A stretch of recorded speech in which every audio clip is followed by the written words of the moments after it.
Welcome to another In Wheel Time podcast, a 30-minute mini version of the In Wheel Time car show that airs live every Saturday morning, 8 to 11 a.m. Central.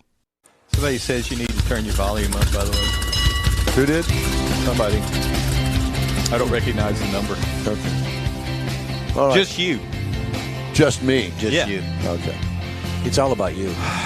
It is always about me. Hey, it's your go-to place for entertaining car talk. The In Wheel Time Car Talk Show. Just ahead, Karolina Serratos walks us through making your car worthy of a trip to Aunt Mary's for the holidays. Woohoo! Jeff has a feature on Family Cruizers, the 5 best American station wagons. Is that in your mind? In my mind, Wagon yeah. There's Master's actually here. about 30, but I picked 5. Really? Okay, well, at any rate, so Jeff's going to have that. We're also going to have auto Christmas gift ideas. And we're going to have the stories making automotive news headlines this week. Another bash against Carvana coming up. Oh, boy. It's all straight ahead. Howdy, along with Mike out of this world, Mars. We need more Jeff Dziekan. I'm Don Armstrong. Conrad's out today. And joining us right this very instant, here she is, ladies and gentlemen. I know that you've been waiting for her.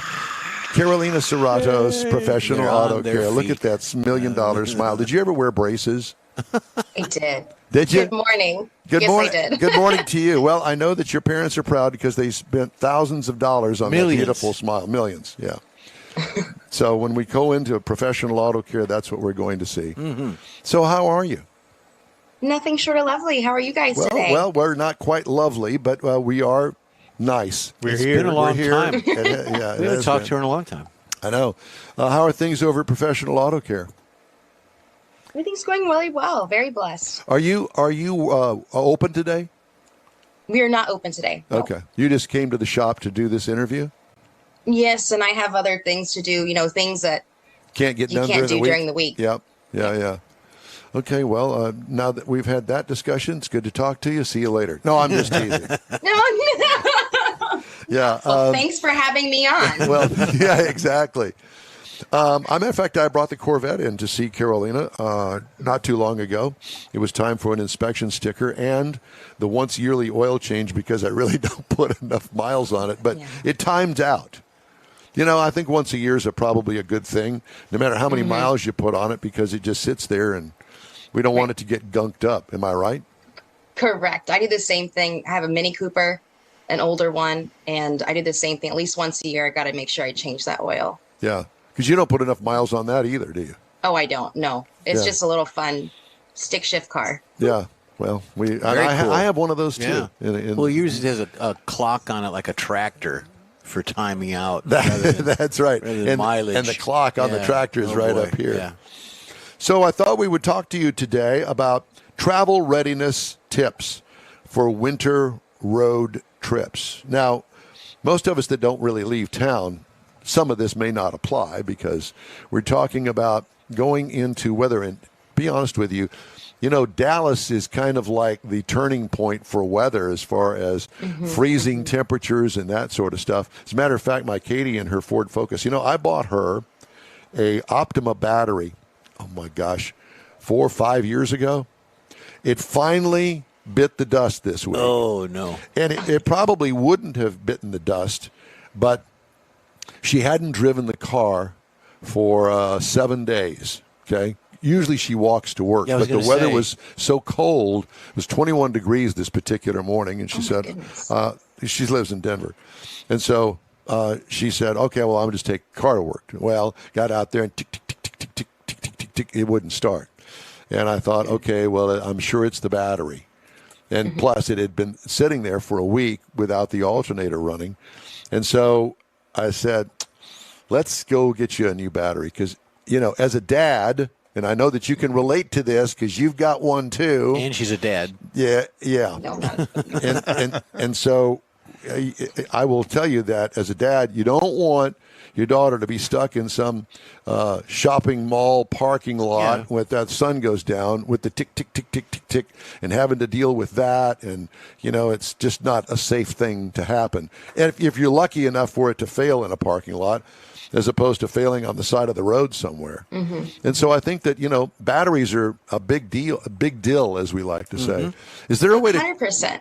And that really kind of ties into one of my things is just make sure you have a plan if something were to go wrong. my plan would typically involve calling my dad first. Yep. And saying, Dad, I'm hearing this noise, or I'm smelling something, or what should I do?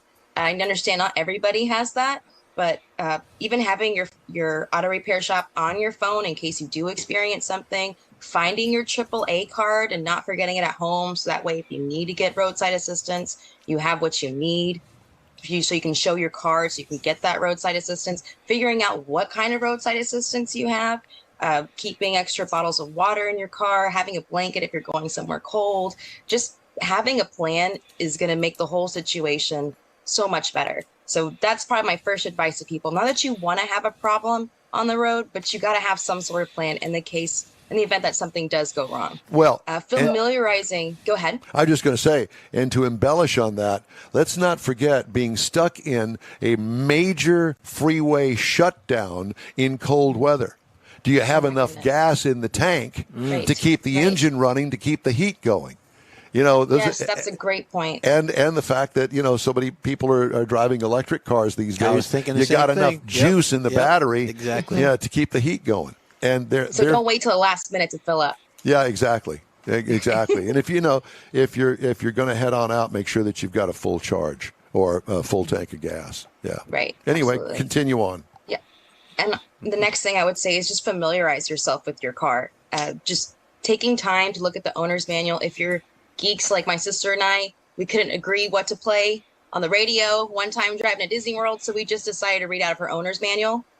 So just familiarizing yourself with your car. That's a good idea. Learn how to check your oil. On some of these new cars, you can't unless you have a scan tool, but just knowing what you can and cannot do, know where your coolant reservoir is at, what kind of coolant you would need, because you don't want to be on the side of the road trying to get self-service and Googling what do I do now? Just familiarizing yourself, open your hood, look under your hood, get an idea of where these caps are. So when you're under that stressful situation, you're not taking it out on people you're with, your loved ones, who everyone just wants the same goal, to get wherever you're going. So I would say familiarize yourself with your vehicle. Even scheduling an appointment to go to the auto repair shop you typically go to, and just ask the mechanic, hey, can you just show me what are some things that I should be keeping an eye on, or how do I check my tire pressure? Some people don't know how to do that. I would highly encourage everyone to just keep a tire pressure reader in your car. It can be a little cheap one, but in case that light starts to act up, you feel the confidence that you can pull over to a gas station without looking around frantically, showing off to people that you don't know what you're doing and you're nervous. By knowing already and having that confidence, pulling over, checking your tire, you should just get in and go back on the road. Mm-hmm. I think that's really important too. Yeah, and first aid kit is important as well. There you go. Because you might, a $20 first aid kit from Target or Walmart or any of those. Go places. to Academy, get some bear repellent, snake bite kit, all that. Yeah.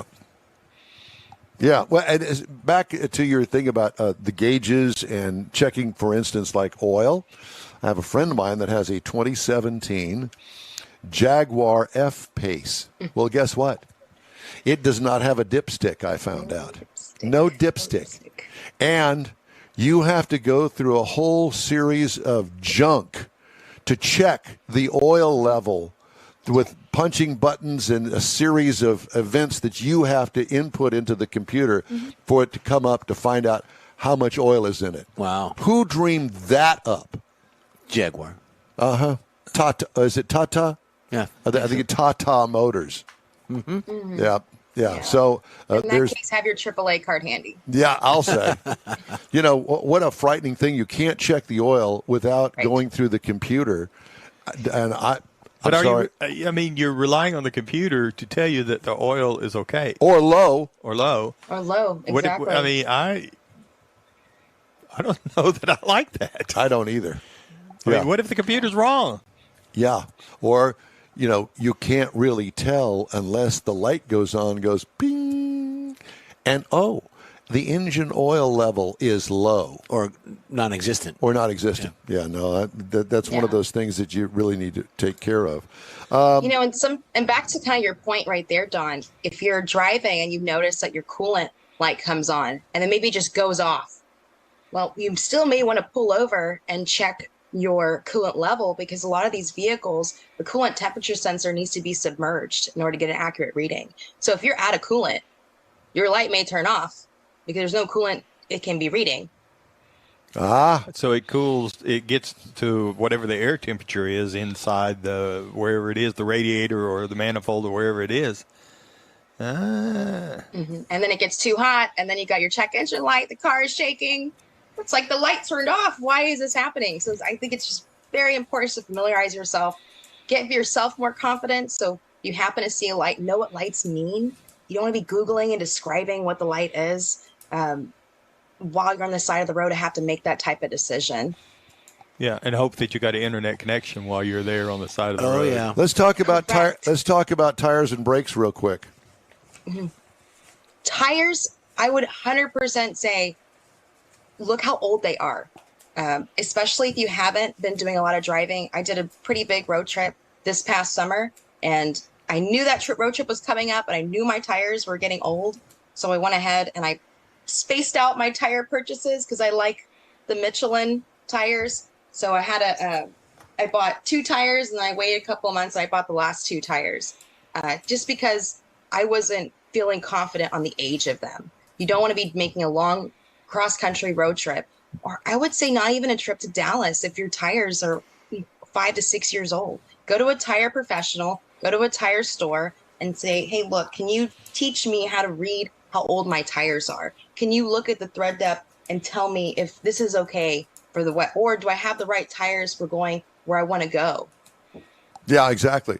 Because there are all-season tires. There are also winter tires. Right. And there's definitely a difference between the two. Yep. Yeah, Jeff knows. He's the old tire guy. Now, how about brakes? I mean, brakes you just kind of forget about as long as they're working, but you certainly don't want to be behind the wheel when they're not working. Right, correct. Right, and you don't want to go on your trip and then you're in a different city and you start hearing grinding and crazy noises. Yep, right. So to that effect, I would just say find a shop that you trust and go get a full checkout. Just have them look over the whole vehicle before you're going to go on a trip. And if you're going on a trip for Christmas, I would say start planning that already, just in case there's any issues with parts, or if they need to change, let's say hoses. You need to change your radiator hoses. You have 160,000 miles on it and you've never changed them. And you know what, we're going on a really long trip. Let's change these hoses out. Well, you don't want to change hoses right before you're about to leave. You want to change the hoses and then set up a time after you've driven a couple hundred miles, go back to the shop. If they need to tighten any clamps, look over everything. You don't want to be doing major repairs the day or 2 days before your trip. Right. So I would recommend to everybody, find a shop that you can trust. Ask the shop if you can go into the bay and look. I mean, Don, you know how we do. We send the little reports with pictures and everything. Correct. And if you're here, we always take people inside the shop so they can see for themselves. Right. Find that sort of relationship so they can be explaining to you what they're doing and why, or what they're recommending and why. So if you find yourself in a situation, the more knowledge you have, the better you're going to be able to make decisions. Just understanding vaguely how something works is sometimes enough to make sure your family make it to your destination or find a safe place to stop. Have you had any issues in acquiring parts? And if so, what kind of parts are you sometimes run across that you can't get right away? You know, it was really strange when everything first started. Probably about a year ago, there was a problem with cabin filters for some reason. Cabin I couldn't filters? get those. Yeah. Now that's fine. That hasn't really been a problem. Sometimes it can be difficult getting evaporative emission system parts. So, canisters, leak detection pumps, stuff like that. Catalytic converters obviously have been an issue, especially for the Toyota vehicles. That typically is a pretty long lead time, just kind of depends what model it is. So it's kind of up and down. I did have to get a alternator coming from Colorado not that long ago. My supplier was getting it out from their Colorado warehouse because the district warehouse, the distribution center in Texas didn't have it. So there's just funny things. I don't think that suppliers are still stocking what they used to stock. So it's better to check your car and keep it well maintained, so that way you're not in a position, well, now we can't go somewhere, we can't do something because we have this repair that was totally able to be caught in time before it reached this no point. parts. Yeah, You can't wait till the last minute. Yeah. Right. One of the things that I'm a big stickler on, that it really doesn't hurt every once in a while to get out there and wash your own car, because you can find out a lot of things by getting out there and washing your own car. Oh, well, there's a dent that I didn't know that we had before, or there's something leaking under the car I didn't realize that it was leaking.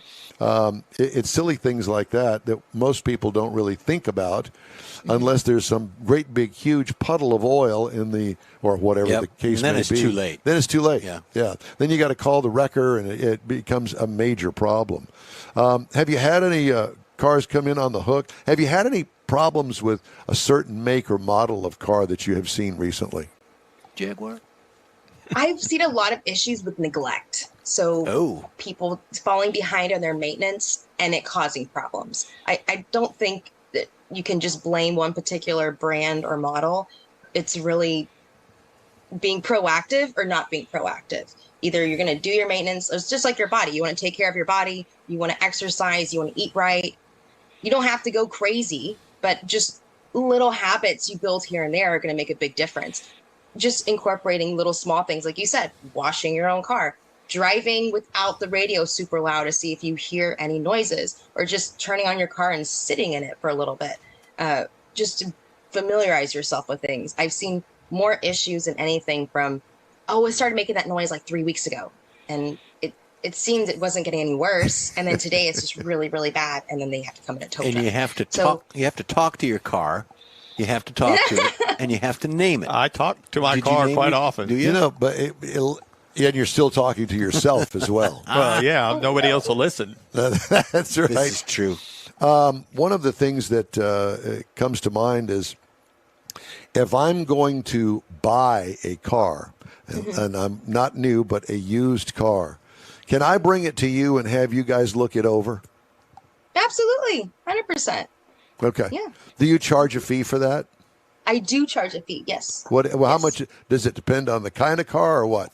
How do you base your fee? It does depend on the type of car that it is, and we have like a few different options for checkouts. It just depends if it's a it's a vehicle that has a lot of different modules, and we should really scan the whole computer system, or if we're just looking for safety, repair, and maintenance look over, that's our Service Smart. You're in that program, your daughter's in that program, and that Service Smart runs $150. And just looking over the whole vehicle, organizing it in safety, repair, and maintenance. That way the client can make their own decision. Do I want to buy this car? Or once I buy this car, what is in store for me? Well, I would imagine that if I've made the decision that I'm just one tick away from plunking down, $15,000 for a used car, and the only thing holding me up is for somebody to look it over, I'm certainly willing to pay $150 or whatever it is to have it, open the hood, put it up on a rack, look underneath it, make sure that everything is there that's supposed to be there. It's not leaking and doing the things that it's supposed to do. And especially right now in this used car market, we have been seeing more used cars that people are bringing to us that need so much work. And the prices for some of these cars is just, I don't understand how they feel okay just posting that price. And the car is just junk. Right. There are obviously, just like any other business, some unscrupulous dealers out there that will play on somebody's emotions. Hey, I really do like that Mustang. It just speaks to me. It's the right color. It's got the right interior in it, the right engine. It just looks good. And then they bring it to you and you open the hood and you go, oh my gosh, it's a nightmare under the hood. There's been like 3 that come to the top of my head where you open the hood and you're like, how is this thing cooling? Like the condenser is touching the radiator. It's when you open the hood, you didn't notice this thing was like a V? Yeah. And that's why I say just open the hood. Just be familiar. Just familiarize yourself with your vehicle. Right. Well, and if you get down to the point where you're getting ready to plunk down the $15,000 for a used car, $150 to have somebody, a professional, look at it and say, yeah, this is a good one, or no, don't buy this. It would save yourself a lot of heartache. Peace of mind, and then the shop becomes someone you can trust. Then you're going to go back to that shop during your maintenance, your oil changes, your brake jobs, and things like that. Right. So you're going to build that trust, and it's a peace of mind. You going to Disney World? Hopefully. When? Is that coming up in It's not official yet, but maybe for Christmas. Okay, good, because I know that you guys... Maybe we're just going to camp. I don't know if we're ever going to go to the parks, but we miss it so much. We just love camping at the campground. I love that. Cool. That's a cool idea. What owner's manual are you going to read on the way out? Yeah, exactly. I will probably fly. Oh. My parents will drive. They'll You're have my fly dad. My and mom isn't camp. going to read anything. How do you fly and camp? Well, you fly into Orlando. My parents will be camping. They come get me. Your parents are and then I'll stay for a little bit. Then they'll drop me off the airport, send me home, and So have a few more days. you're glamping. themselves. The glamping, yeah. It is going to be glamping. It is at Fort Wilderness, so yes. Oh. Karolina, it's great to talk to you. Thank you so much for coming into work this morning and getting us on the Zoom call. We really appreciate it. Thank you guys so much for having me. Okay. Have a great Have day. a Merry Thanks, Christmas. Yep, you do the You same. too. That's Karolina Serratos with Professional Auto Care. Thanks for joining us today on the In Wheel Time Car Talk Show. If you'd like to get in touch with us, you can always shoot us an email. The address is info@inwheeltime.com. We have a very special segment that we're going to do.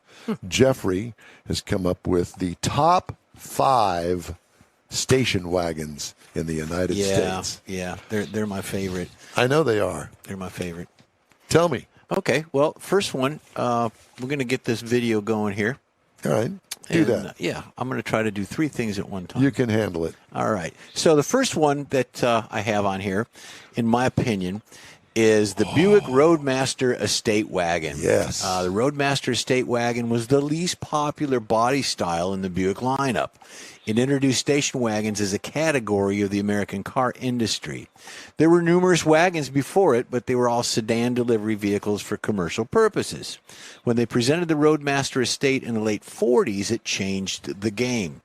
It came with a powerful engine, wood grain details, upscale equipment, and prestige. That's the word. Yeah. They produced 80,000 standard Roadmasters in a 2- and 4-door variants per year. So they produced a lot of them.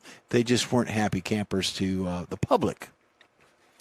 The next one that I put on my list is the Chevrolet Nomad. Station wagons became popular during the 50s, Mike, as the Americans adopted the suburban lifestyle.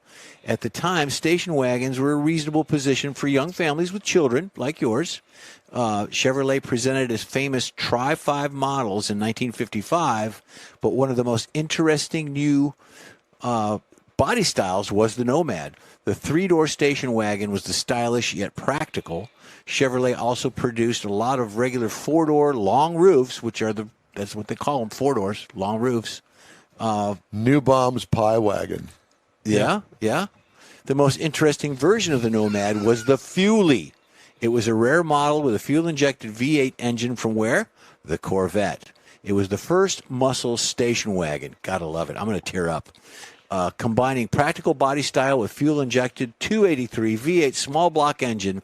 The secret was the Fuelie from the 1957 Corvette. Ah. Yeah, how about that? I enjoyed looking at it. It was good for me to enjoy it. Yeah, it really Those was. old fuel injection systems are just so antiquated Now- and so difficult to work on. Yep. Chrysler Town and Country Wagon. This is a beaut. I love this. By the late 50s, almost all the American manufacturers started producing station wagons. Thank you very much. With the rising popularity of body style, car companies offered innovative details, equipment, features, and they made them more attractive to the customers. So those full-size models gained more luxury to add to the appeal. But one of the most interesting models of the period was the 1959 Chrysler Town and Country Wagon. Gorgeous car. Was that car pink? It's not like a champagne color. Champagne. Champagne? Yeah, Yeah. it could be. They built it on a full-size platform and powered it with a 413 Golden Lion V8 engine. Golden Lion. Golden Ooh. Lion. Not a tiger, but a lion. The Town and Country wagon had an interesting seating configuration with the third row seat facing the tailgate. Dang it, that needs to come back. We need to do that on Tahoes and Escalades. With the kids in the back seat shooting the finger. There's somebody in the back it doesn't there. matter. Holding up little signs for the driver. Absolutely. Honk. Absolutely. No, it wouldn't be that. It'd be something ugly and nasty. Yep. Chrysler called the rear-facing seats the observation deck. And it had power sliding rear glass as an option. Features like this suggested that the wagons were not only for family transportation, but for road trips to discover America's newly built highways. Isn't that great? I mean, that's just nostalgic stuff written all over it. Yep. And number 2 would be the Chevrolet Yeoman. This is a gorgeous car. What? A Yeoman? Yeah. It's the 58, isn't it? Yes. Chevrolet produced many bare-bones models as basic transportation for small business owners, as one of the models was the Yeoman. It was quite rare because they produced it only as a one-year model. The Yeoman could get any Chevrolet engine that you wanted to put in it over the 1958 year. The base power came from a standard straight six 3.9 liter of displacement. However, since the Yeoman was a base model, the equipment level was low. Not a whole lot of stuff on it. 2 taillights instead of 3 in the configuration. Crank windows, etc. Yep. They made 190,000 of these bad boys. Really? Yeah, I wish I had one. They're rare. They're very, very rare, and you can't hardly find them anymore. You can find a 58, but not a Yeoman. I've never even heard of a Yeoman. No, never seen it. Now, this is the one we all need to just take a moment. Just take a moment. Cadillac Fleetwood, Castilian Estate. They were limited to the suburban families, small businesses, but the Cadillac marketing team thought it would be a great idea to put a super luxury long roof on a Cadillac. Basically, it was the most expensive model in the Fleetwood line. It cashed in on the extravagant body style, unusual combination. They named the finished product the Castilian. Massive station wagon. They built it on Cadillac's biggest platform, equipped with their biggest 500 cubic inch displacement V8. Love it. Customers could order those limited production models through Cadillac dealer, and it's just a gorgeous car. You like that? I think it's ugly, but whatever. Well, it's like a hearse to me. Like that'll be your last ride. That will be your last or ride. A flower vehicle. Flower vehicle. Yeah. Okay, thank you, sir. There you go. In-Wheel Time Car Show streams on the iHeart Radio app, Facebook, YouTube, and InWheelTime.com. Podcasts available on your favorite podcast channel. The In-Wheel Time Car Show continues with none other than John Rawson with Pro-Am Auto Accessories right after this quick break. Starting to work on your Christmas calendar? Be sure to add the next Tailpipes and Tacos Cruise-In Saturday, December 17th. You'll want to attend Tailpipes and Tacos Christmas Edition at the Loopy Tortilla in Katy, 8 to 11 a.m. It's the only place cruisers compete for Loopy's Chili Pepper trophies and other prizes. There's no charge to enter your vehicle for Best Hot Rod, Best Classic, or Best Modern Classic. Tailpipes and Tacos is Houston's coolest and most unique cruise-in and is your opportunity to see the best hot rods, show cars, classics, and resto mods. And get Loopy Tortilla breakfast tacos with adult beverages. There's no entry fee, and cars will automatically compete for those much sought-after custom Loopy trophies and other prizes. It happens at the Loopy Tortilla Tex-Mex in Katy on the Grand Parkway at Kingsland Boulevard, just south of I-10. It's the Tailpipes and Tacos Christmas Edition, Saturday, December 17th. The In-Wheel Time Car Talk Show will be there, too. Celebrate the Christmas season with friends and family at Tailpipes and Tacos. Saturday morning, December 17th, 8 to 11. We'll see you then, weather permitting. Want to take a minute to tell you about Gulf Coast Auto Shield, a Houston detail company like no other. Gulf Coast Auto Shield offers paint correction services that'll give your car, truck, or SUV a like-new shine. Afterwards, you'll want to protect it with a professionally installed nano-ceramic coating or protection film. Worried about your very expensive windshield getting damaged, broken, or cracked? Let Gulf Coast Auto Shield install ExoShield, a windshield protection film. Give John Gray a call today or check out their website, gcautoshield.com. Hey, whether you own a new, ultra-expensive, exotic, or a 5-year-old Suburban, Gulf Coast Auto Shield will help keep your investment looking like the day it rolled off the assembly line. Gulf Coast Auto Shield is conveniently located on the South Sam Houston Parkway, just south of I-69, the Southwest Freeway. Meet the staff and check out all of their services online right now at gcautoshield.com. The In Wheel Time Car Talk Show is now part of the iHeart family. Now you'll have access to 24/7 Car Talk anytime you need a fix. Just download the iHeart Radio app and ask for In Wheel Time Car Talk, and there we are. Be sure to save us in your iHeart library for instant access. No matter where you are, you have the best Car Talk Show right on your PC, laptop, or mobile device and never have to worry about finding us again. Of course, you can always get access to our video and audio streams via InWheelTime.com and your favorite podcast channel, and all of this is free to you. From the iHeart Radio app, you'll not only hear our Saturday morning live show, but the best shows of the past, updated weekly. Never miss a minute of up-to-date new car reviews, pre-owned reviews, Conrad's Car Clinic, informative interviews, automotive news, and the most fun car talk show on the planet. Just download the iHeart Radio app, search for In Wheel Time Car Talk, save it to your library, and with a tap of the icon, you'll be in touch with your favorite Car Talk team. In Wheel Time Car Talk, streaming now on iHeart.com/In Wheel Time Car Talk. That's it for this podcast episode of the In Wheel Time Car Show. I'm Don Armstrong, inviting you to join us for our live show every Saturday morning, 8 to 11 a.m. Central on Facebook, YouTube, Twitch, and our InWheelTime.com website.